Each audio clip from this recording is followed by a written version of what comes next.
நானே பார்த்து என்னுடைய வேட்பாளர்களை செலக்ட் பண்ணியிருக்கிறேன். தளபதிக்கு கீழே இருக்கவங்க தான் வேட்பாளர் தேர்ந்தெடுக்கிறாங்க. தளபதிக்கு கீழே இருக்கவங்க தான் வேட்பாளர் தேர்ந்தெடுக்கிறாங்க. புதுசா வந்த 2 மாசத்துக்கு முன்னாடி என்கிட்ட இணைஞ்ச அவருக்கு சீட்டு கொடுக்குறாங்க. நானே பார்த்து என்னுடைய வேட்பாளர்களை செலக்ட் பண்ணியிருக்கிறேன். நான் 3 வருஷமா செஞ்சுட்டு இருக்கேன், எனக்கு சீட் இல்ல.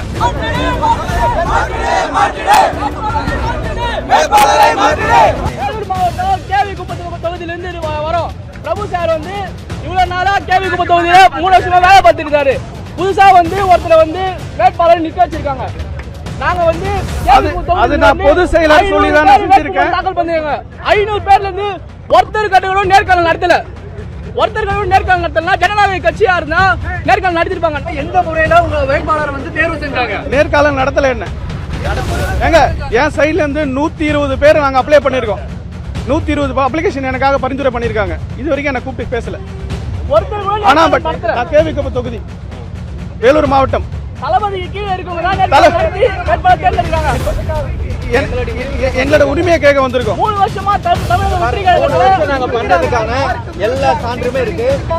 புதுசா வந்த 2 மாசத்துக்கு முன்னாடி என்கிட்ட இணைஞ்ச அவருக்கு சீட்டு கொடுக்குறாங்க. நான் 3 வருஷமா செஞ்சுட்டு இருக்கேன், எனக்கு சீட் இல்ல. நானே பார்த்து என்னுடைய வேட்பாளர்களை செலக்ட் பண்ணியிருக்கிறேன். ராத்திரி பூரா உட்காந்து ஒட்டிக்கிட்டு ஆளும் முகரையும் பாரு.